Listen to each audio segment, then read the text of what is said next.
विधान परिषदेची निवडणूक चुरशीची होणार आहे। 12 उमेदवार रिंगणामध्ये असून महायुती आणि महाविकास आघाडी एकमेकांवर घोडेबाजार करणार असल्याचा आरोप प्रत्यारोप केला जातोय। तर उपमुख्यमंत्री केंद्रीय देवेंद्र फडणवीसांनी महाविकास आघाडीकडे उमेदवार निवडून आणण्यासाठी मत नसल्याचं म्हटलंय। तर महायुतीकडे संख्याबळ असून 9च्या 9 उमेदवार निवडून येतील असा विश्वास फडणवीसांनी व्यक्त केलाय।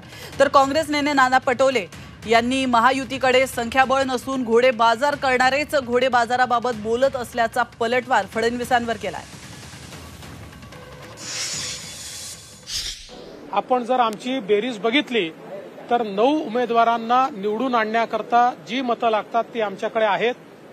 महाविकास आघाडीने एक अधिकचा उमेदवार उभा केलेला आहे, त्यामुळे त्यांना जर घोडेबाजार करायचा असेल तर ते उमेदवार ठेवतील, तो करायचा नसेल तर ते उमेदवार परत घेतील।